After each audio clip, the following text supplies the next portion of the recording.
Ooh, okay. I like it. Hello, everyone. I don't know if this is necessary, but I'm still going to use it because it's here. Oh, yes. And for our virtual people, I always do that. Hello, you are welcome as well. Hi, everybody. My name is Destiny. I am the book club coordinator at East City Bookshop, and I help out with a lot of events just because I love them. I love having people here at the store. It's wonderful. Um, so I think most of you here are familiar with the store, but bathrooms are upstairs. If you could go ahead and just silence your cell phones, that would be very, very helpful. And just want to shout out a few events that are coming up. So Small Business Saturday is next Saturday, the 26th. Our theme is Make It Magical. So I think it is going to be a great Saturday. We'd hope to see you there. And then on December 8th at 7 p.m. here at the store, we're going to have Kasoko Jackson for his new book, along with Timothy. You're here. Wonderful. It'll be a great conversation. So go ahead and sign up, pre-order, do all of the things. You know what to do, and it will be a great time. I'm going to go ahead and introduce our authors for today, and we are going to get the party started. So Andie J. Christopher writes sharp, witty, sexy, contemporary romance about complex people finding happily ever after. Her work has been featured in NPR, Cosmopolitan, The Washington Post, and in various other places. Prickly heroines are her hallmark, and she is the originator of the Stern Brunch Daddy, which TM, y'all. I use it all the time. Andie lives in the nation's capital with a French bulldog, a stockpile of Campari, and way too many books. Huge welcome to Andie. Yay. And our author of the evening, Nikki Payne, is a curious tech anthropologist asking the right questions to deliver better digital services. By night, she dreams of ways to subvert canon literature. She's a member of Smut U, okay girl, a premium feminist writing collective, and is a cat lady with no cats. Which, as a kind of cat lady, I take issue with in a loving way. Pride and Protest is her debut novel, and it's so good, y'all. Please give a huge round of applause to Nikki.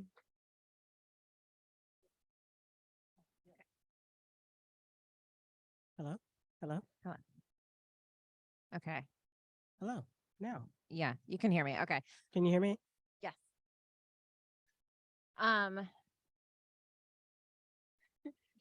So Nikki, because we're just Andie? having a chat up here. Andie? When was the first time that you read Pride and Prejudice, and estimate how many times have you read it? Oh, this is a good question, because Pride and Prejudice was actually my second Jane Austen.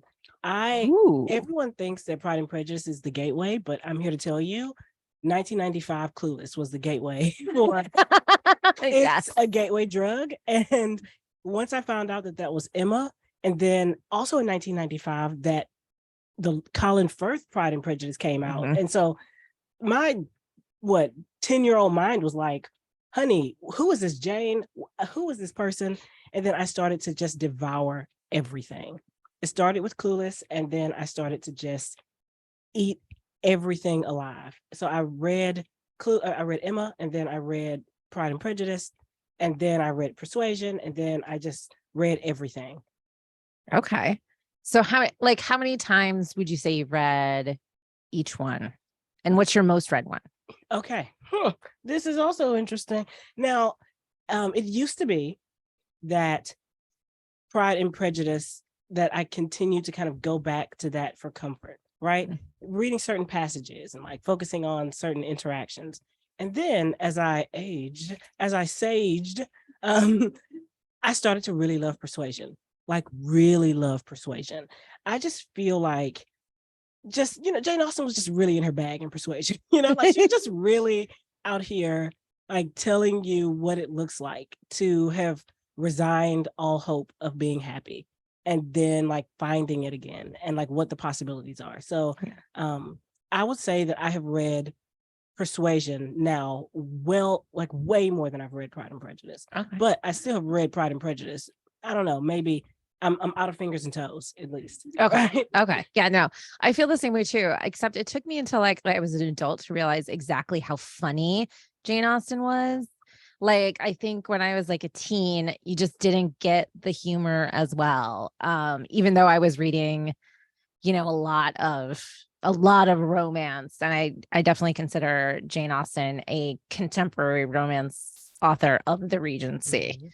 So yeah, it just took me a while to figure out how funny she was. And then when I did, I was like, well, I had to keep going back to this because I need the laughter. Yeah. I Okay. call Jane Austen like the shade queen of the Regency era. Oh, she was so shady. Can you just imagine if this woman had like Twitter? She would eat us alive. She would eat us alive. Like, you don't ever want to catch that smoke from Jane Austen, because she will literally, I just feel like she'd roast you. She and Dorothy Parker would end us all. She would. Yeah. She would. Like they'd end us all and like then drown in some gin. Yeah. So this is a sexy book, Pride and Protest. Did you all hear that? It is, yeah, it is spicy. And a lot of the Jane Austen retellings that you read are they're very sweet. They're closed door or no doors, hands, no doors, keeping their no hands on house. themselves. How did you approach making a Pride and Prejudice retelling sexy?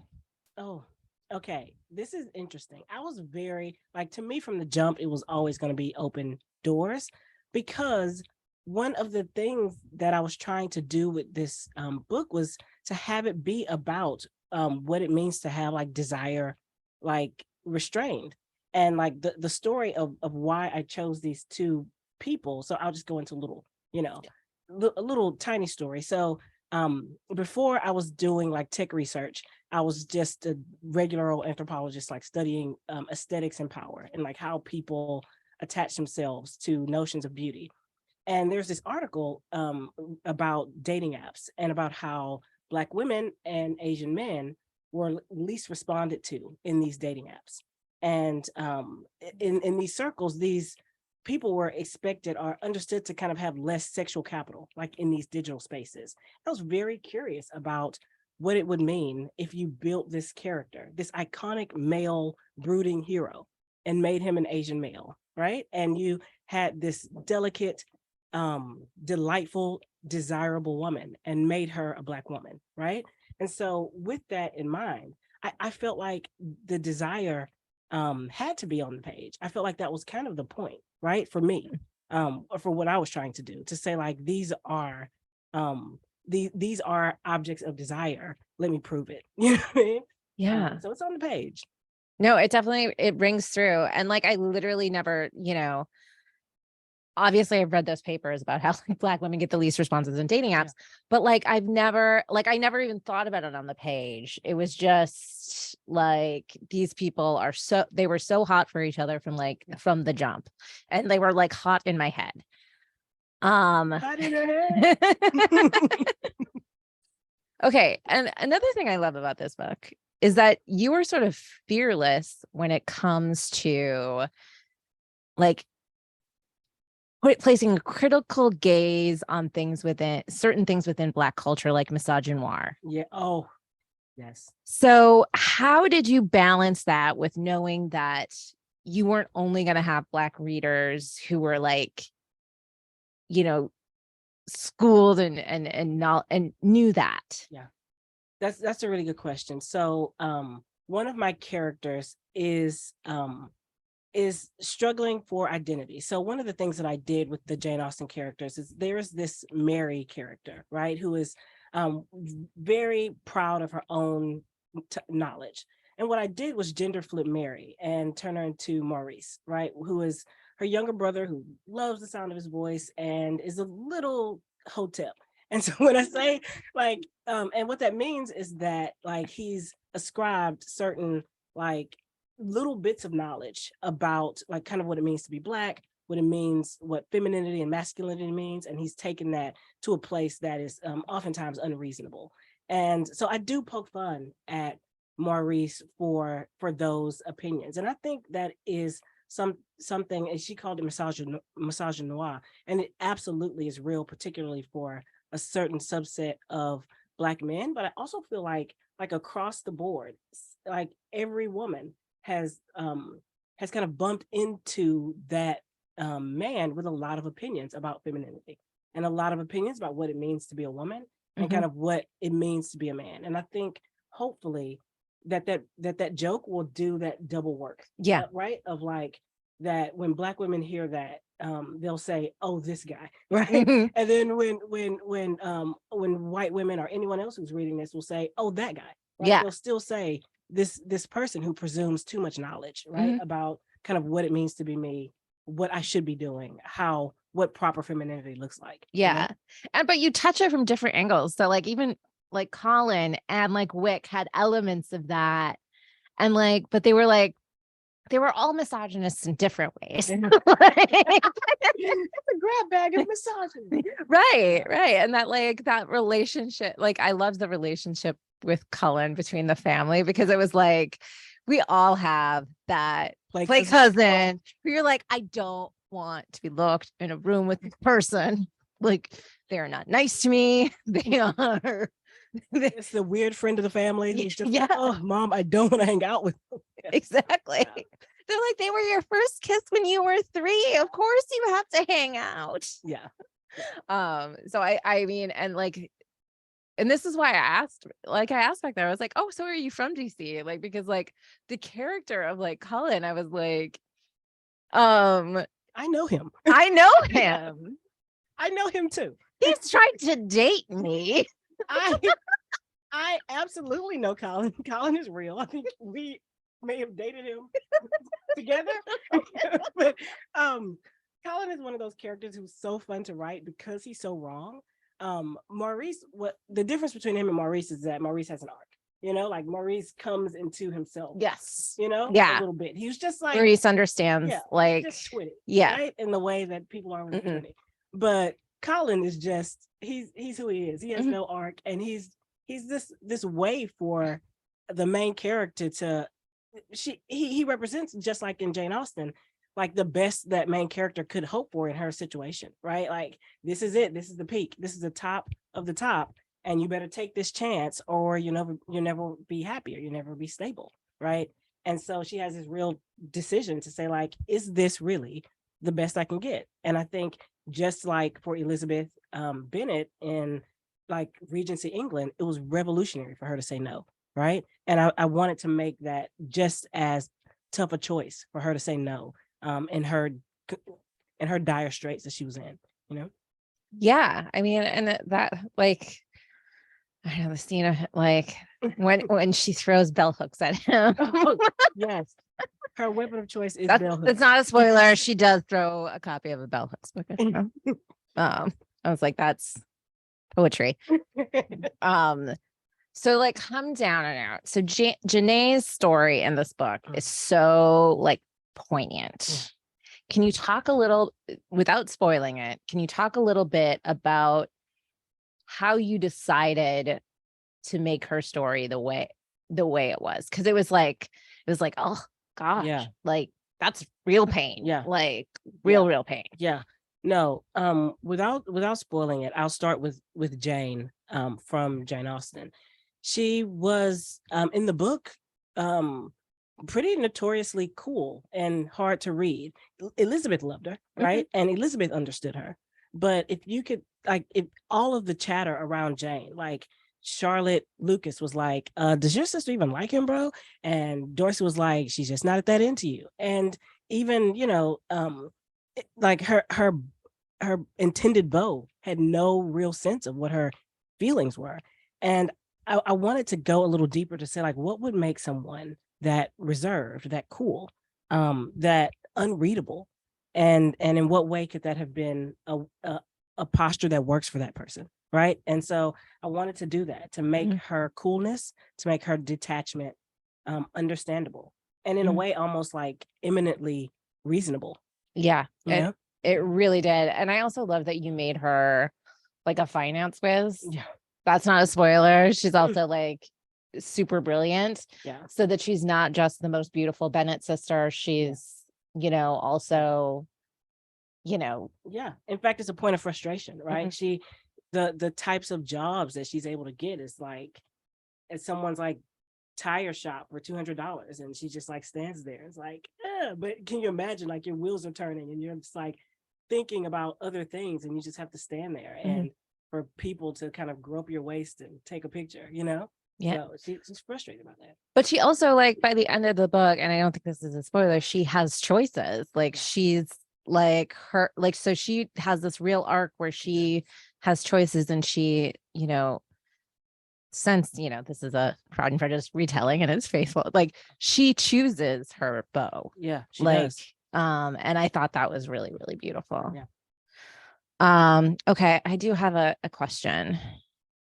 Okay. Do Cullen and the Charlotte Lucas character does she get to divorce him eventually in your head canon? Okay, here's my thing. Like, okay, here's my thing. And I'll just ask, Take all his money. Like, I'll ask this for anyone who's read Jane Austen. Like, did Charlotte Lucas make a poor choice or not? For what she wanted. Right? no, she chose what she wanted. But I mean, in my head canon, I think that at some point Mr. Cullen is choking on something, and Charlotte way to go. kind of stands there. Yeah. Like, she doesn't rush. She doesn't rush. She's got a son. Yeah. Like, she's like, let me wait. Longborn and secure. Longborn and secure. She's just like, Okay. Honestly though, Jane Austen hints at this, not murder. murder. Not soft pedal murder. But Jane Austen hints at this when Elizabeth goes to see her, and she's just like, "Oh, friend, how you liking it?" And she's like, "Oh, it's great. He's never here. Like, I'm having a ball. I never see him." She's essentially turning into Ina Garten, except like she wants Jeffrey to stay away at all times. Like, stay away. I got my life, and this is what I want. So I imagine that the Charlotte Lucas character knows precisely what she wanted from that arrangement and got it. However problematic he is as a person, those things were secondary to the thing that she wanted to escape. Yeah. I just think that eventually, it's like in my head canon now, I'm going to just think of her being like, in 10 years, she's not going to be standing behind him as he's apologizing for groping somebody. Like, I think she's going to be like, I think she's going to be like, how much money is in the bank? Yes. Yeah. Like, she's going to be able to make that decision. Yeah. But that's why she made the first decision, is to be able to have choices. Yeah. Exactly. Yeah. Yeah. And I love how you handled the friendship between Liza and Chicho. Yeah. Because like, that's a fraught thing when you're like, I mean, can they be the way they were? Like, do you think Elizabeth and Charlotte like were ever like super tight again? Right? I think it can't be. Like, she fundamentally doesn't respect this guy. You know what I mean? And like, she just sees him, and he embarrassed her. Like, he told her like, this is gonna be your only shot. Like, I'm sorry, now I'm talking Jane Austen because I can't not talk Jane Austen. He even wrote a letter right after all of the Lydia stuff had happened, and he said, it's better that she died than get involved in this mess. I am so lucky. I dodged a bullet. Look at me. I'm dope. Like, he sent this letter, and Elizabeth was like, whoo, peak trash, right? I just think that she can never quite gel with her friend's decision. And I think it's kind of the same there. Like, I don't know if they're gonna be the way they were, Yeah. I mean, once your friend turns into a Christian podcaster. Oh man. Oh man, with the big hair. Yeah, the big hair. Just out here praising his name. Yeah. Like Bev listens. Yeah. Bev definitely listens. She loves it. Yeah, she loves it. She's like, she's trying to get all the kids to listen. Yeah. Okay. So we're talking inside baseball because now now all these people are alive in my head. So your day job is a tech anthropologist. How does that inform your writing? Like, people always ask me, like, I'm a lawyer by day, so like people always ask me, like, how does being a lawyer inform your writing? How does this, because the book is like so connected. Yeah. So I wondered about that. Yeah. I think in this book and in all of my books, I always touch on the subject of like how these humans are interacting with technology. So these individuals like live in these technological spaces, which in some ways in our modern era, it really kind of represents the new public square, right? So if you can think about the way people interact on Facebook groups or people interact on Instagram, or the way that people share their experiences, I feel like it's almost strange to ignore the role that like technology has in the way that people shape their lives, shape their behavior. And so when you make a character an influencer and eminently and feel like that individual is shaped by what other people think of her, then technology and the way she interacts with technology becomes almost a part of the story, right? And these moments when they go viral, right, on social media, they have to grapple with that and deal with that in a way that's real to their lives. So technology becomes not this thing that they can like talk about or think about in the abstract. It's almost a moving point of the novel, and it even moves and progresses the story. It does, technology itself. So I think in all of my work, my character's relationship with technology is a lot more enmeshed. In a way, they're kind of like cyborgs, you know. Like they are part of technology and they respond to it inherently and intuitively, you know. Yeah. Do you think Wix moved on to crypto? Oh, he's definitely a crypto bro. He is definitely going to talk to you for 45 minutes about NFTs. That is yeah. Okay. It's absolutely him. Like that was exact. I was like, yeah, he's really into crypto. He's doing crypto now. Yeah. Like right now, that's exactly what he's doing. But he's in another place and he's going by another name and he's trying to sell you NFTs. Yes. That's Wickham. Right, like as we speak, if you run into a tech bro right now, it's him. Like, go in the other direction. Okay, so I love how you handle, because like I was like waiting to see how you would handle like the Lydia Wickham thing, because like that, like I was like, either this is gonna go to a real Me Too place, or it's gonna go someplace else, and it went someplace else, which I was happy about. But like, how did you decide on that, structuring that element of the plot that way? That's a good question. I struggle with that. In the original draft of this, it got way out of hand where the main character was like, you know, it was edited out. I'll share it with you if you're very interested, but it was insane. But what I wanted to do was, in staying as true as I could to that character, like if you think of Wickham himself, right? Like even in those instances where he was, you know, supposedly about to get married, like was he a lover? Was he ever like this lover? Like was he like this guy who was just all about the kisses? Like no, he was, you know, like if you think about it, he was about that bread and he just stayed about that hustle. And I wanted to make sure that purely like that there could be a mile of naked women walking in front of him and he's going to have his money on the bag, you know, like Wick's money is, his eye is on the bag and securing the bag. And he's, you know, comes from a place of financial instability, and given the choice of like running off with a woman or, you know, like securing his money, Wickham is always going to make the choice that Wickham's make. And that's he's going to go for the money. And I just wanted to be pure to that argument, because I feel like in his core, he wasn't that guy. He was actually just, he was just a schemer. He was a con artist. He was a con. Yeah. You know? And like he was charming in the way that, like in the original Jane Austen, he was charming in the way that a con artist is charming. He thought he could extract something from the Bennett family. Yes. And and went along with weaving a story about all of these things, and just and makes you feel comfortable, makes you feel right when you disagree about, when you both agree about someone else. That's irresistible. Imagine that someone dissed you and then another person comes up to you and says, that guy, right? And you're like, yeah, now we're friends, Yeah.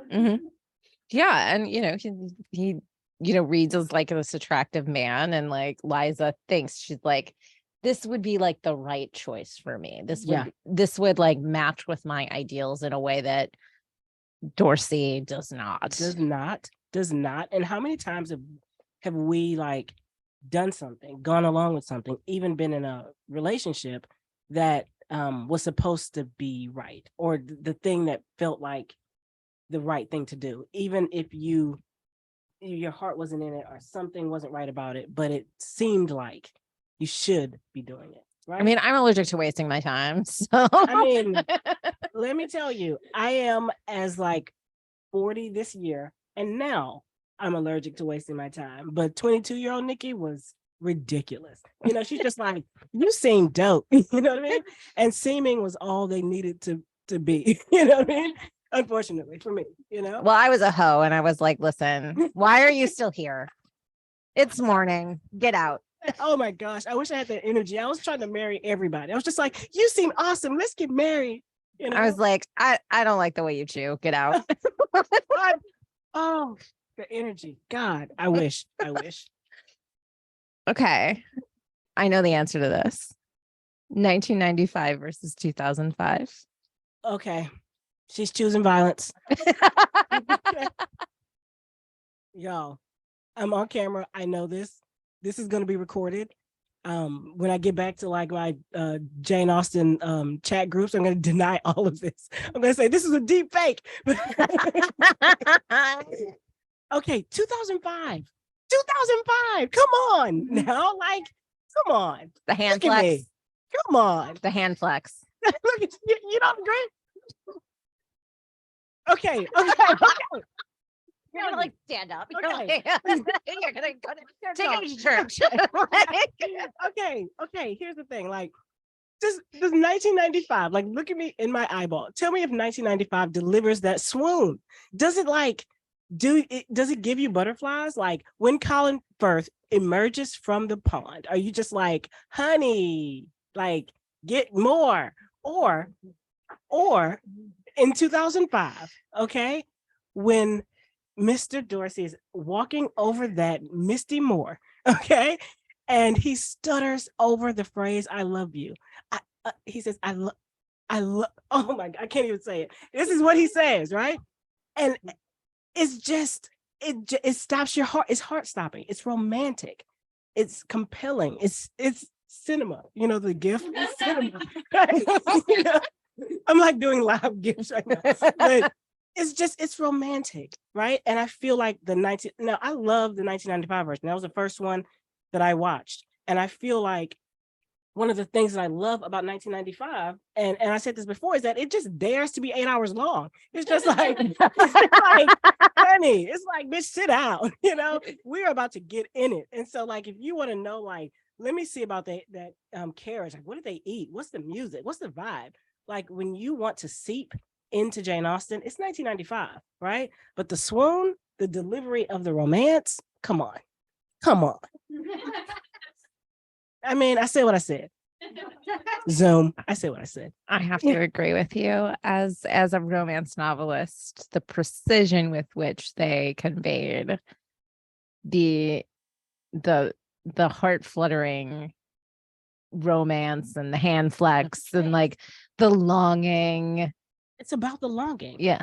Right? It's about the longing. Gosh. Yeah. So yeah, 2005. Okay. Is your hand? Yes. Yes, I have one more question. So give us a little preview, because I know the next one in your series of retellings is Sense and Sensibility.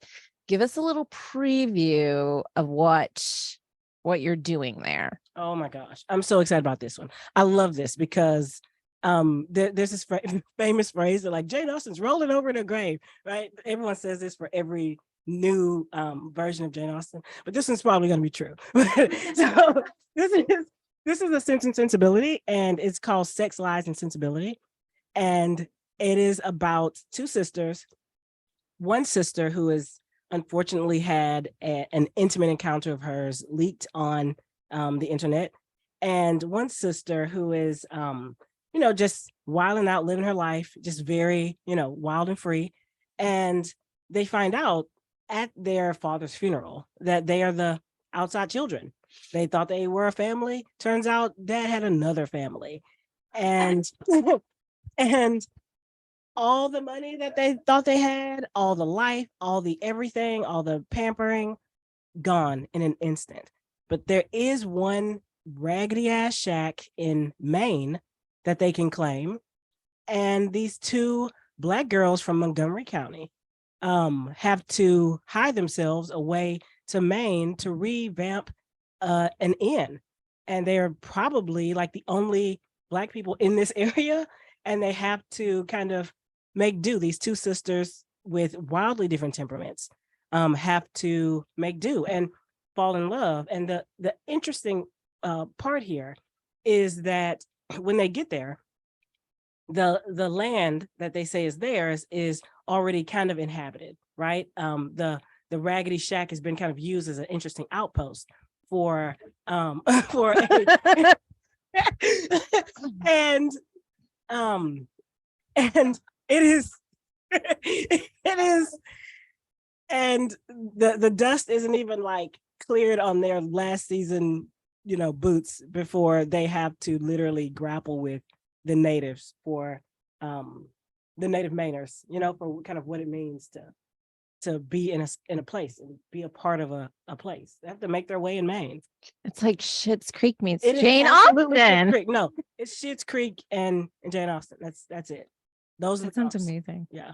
Sounds amazing. Yeah. I need it immediately. Yeah. It was very fun and funny to write. It was funny, I'm just like, how can I make these girls just like really pay for it? And Yeah. they just really went through it in this book, in the second one. I love it. So audience questions. Audience questions. Uh-oh, I'm gonna start calling on people. If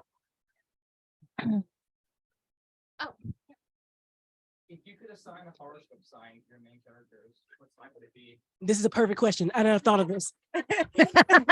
Okay. The question was, if I could assign a horoscope to my characters, what would they be and why? Say less. Okay, so first, Lisa is a Leo. She's a huge Leo. She loves to be gassed up. She just loves, she's obsessed with her hair and obsessed with her own opinion. She's loves to be softly loved the way Leos do. She's a hardcore Leo. And Dorsey is a Taurus zaddy. Okay, he is all about the sumptuous, all about refinement and care, and he is also extremely rooted and grounded in what he knows and believes to be right. And let me tell you, that combination together, that's nice. But yeah, Dorsey is absolutely a Taurus, and Lisa is she's archetypical Leo. She's just, yeah. That explains his friendship with Joseph. It does. Who are we going to see him again? That's what everyone has been asking, but He's dreamy. He's fantastic. I was struggling writing them. I was just like, I will make a trouble. Let me just see what happens here. Can it be a throuble? Yeah. I think that's the question I asked. There that I was toying with. Maybe they should all make out. I don't know. Maybe he can come. No, I love Joseph Park, but I can't imagine. I don't know. I don't know if I have the balls to write his story. Maybe a little short story. Maybe a little short story about Joseph Park. Okay, we'll do. Maybe so. Okay. Loved him though. From the virtual audience, how do you advise for someone considering writing or rewriting Okay, so to repeat the question, do you have any advice for anyone who is trying to do a retelling as well? Yeah, maybe like two pieces of advice. One, like actually love the thing that you are retelling. Like if you read something that's classic and you say, this is terrible, I'm going to rewrite it. Like it's going to show in the rewriting. Like if you hated the source material, you know? So like always, I would say like write a retelling from loving it to death, right? Otherwise, why redo it? Like you're not going to fix, Victor Hugo, I promise you. Do you know what I mean? Like I promise you, just love it and then redo it. So and another thing that I would say is like find those important corollaries and those beats kind of like really early. Like if you are doing like a Greek retelling, like if you had like Instagram represent the Greek chorus, or like find those corollaries like pretty quickly so that the story takes shape much quicker if you can bring those ideas and themes neatly into the new world. So like I would say find those corollaries and love the source material. I mean, you would be surprised at how many people say, this is shitty, I can do it better, and then they like retell it with the heart of like not liking the source. And I don't think that's a good way to start. Yeah. Like I did a retelling of a much more recent classic, How to Lose a Guy in 10 Days. Yes, ma'am. And so like I really did always love that movie. But like I did see it like in 2018 when I started writing Not the Girl You Marry. Yeah. And I was like, there's some things about this book Yes. that don't make sense anymore. Yeah. For instance, girls aren't trying to be the cool girl. They're trying to be the single girl. Yeah. Like, Yes. Yes. and dudes are the ones who are messing up and need guidance. Yeah. I love that. I'm sorry, but I'm just like now thinking about like, what does it look like for a woman where like marriage isn't their goal, and it's just like, hey, this is me right now, slut era. You know what I mean? And like, what am I going to? Like, Yeah, I call it adulthood. So. like what? Like, how am I going to find happiness? Right. And what does that mean in this new space? No, absolutely.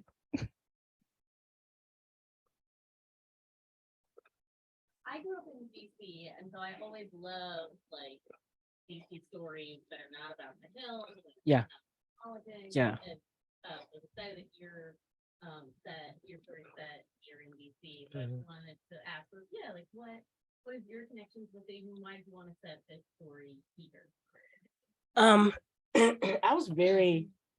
Oh yeah. So the question was, why did I set this book in DC, and like what is my connection to this? So I'm originally from Texas, like very country thing, but in moving here, one of the first jobs that I had was at the Smithsonian at the Anacostia Community Museum, and I was just kind of like helping think through like what like walking through a museum could look like what that kind of physical experience was, right? And I just got to sit and talk with everyone and talk with everyone in that community about like what it meant to kind of experience a museum. And I just fell in love with that area and fell in love with like we used to go, and I used to take my kids to Frederick Douglass's home, which is insane. It's just like there you just go into his house. I'm like, what?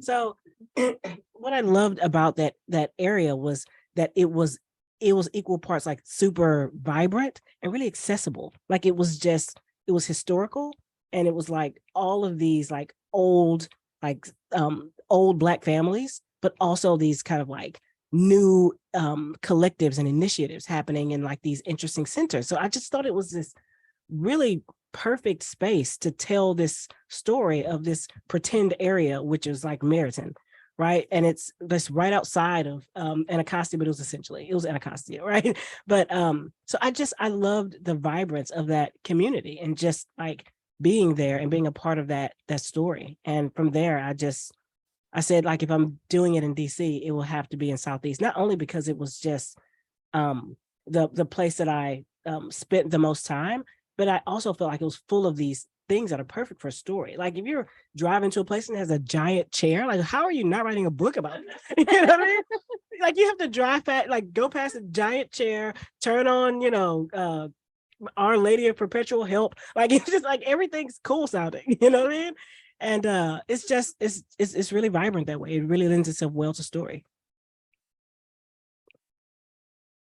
If the book be adapted, do you have any actors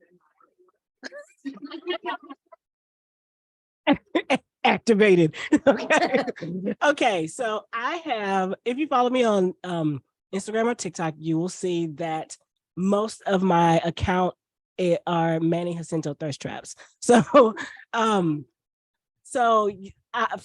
the character of Dorsey, I really see like Manny Jacinto as like particularly like a lot of people see him as a comedic actor. Like he was just kind of like dopey in The Good Place and it's kind of sweet. But like if you've seen his recent work, where he's just like turning into this romantic lead, come on. Who's seen Nine Perfect Strangers? Anybody? Then you know.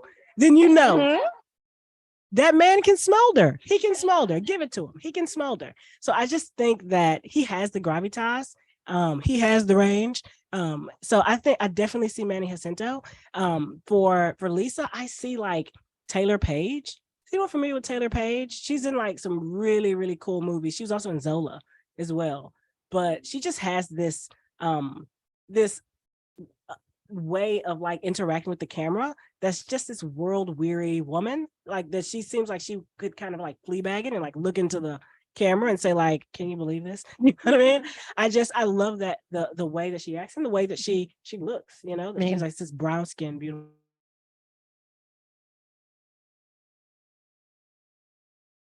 Oh wow, I can see that. I feel like Zendaya is too. She's young and Janae is just like, she's just kind of over stuff. You know what I mean? Yeah, but she can play such darkness, and that's why it was like actually and sadness. Like, yeah, actually, yes. that's I why see said, that. Yeah, I see that. I never thought of her. Yeah. So those are my two. But like honestly, like you can like DM me or like if you start to read it and you see somebody else, like I will make a thirst trap for them. Okay. I literally, that's like my second job. It's just making Instagram thirst traps to music, mostly just Chris Brown music. So it's my new job.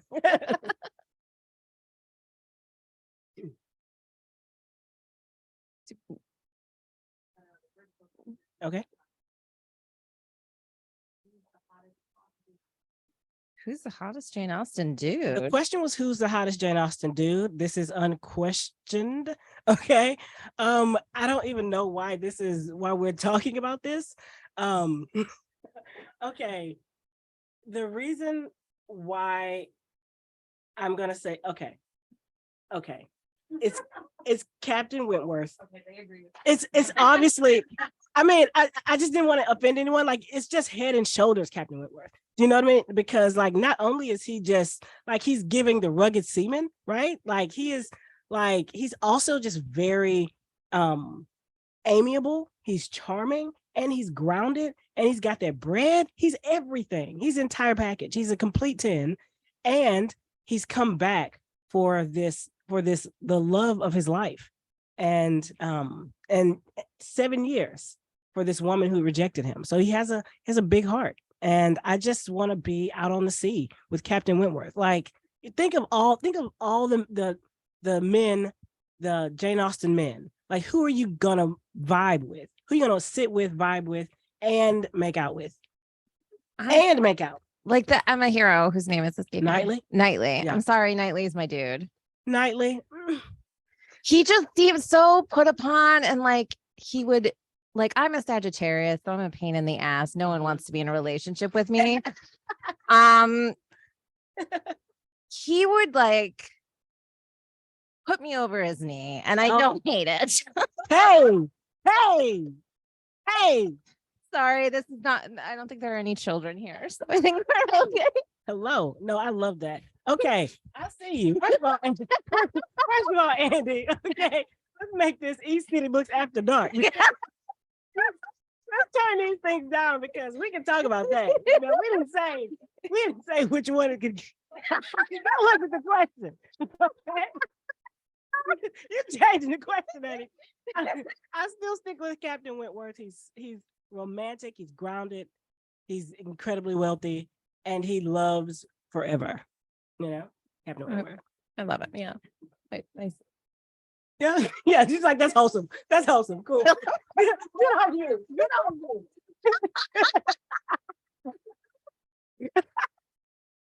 Yes. But I'd love to hear a few of your thoughts on the 2022 persuasion on that. You guys, you keep bringing the controversy. Okay. This was such. Oh, the question was, what are your thoughts on the 2022 persuasion? So this was just, if you guys are in the Jane Austen chats, you probably may not be that level of nerdy. But if you are, then it was just this huge kerfuffle. Like, we're not watching the new persuasion. They said X's. It's anachronistic. It's wild out there. And I was never like one of those people. I was like, if they say Jane Austen and then put an I instead of the E, I'm still gonna watch it. Like, I'm still gonna watch anything like Jane adjacent. You know what I mean? Like, I'm gonna do it, you know? And so I said, I know I'm gonna watch this. It's not really about like, is this going to be this faithful adaptation? Like, what can I take from this adaptation?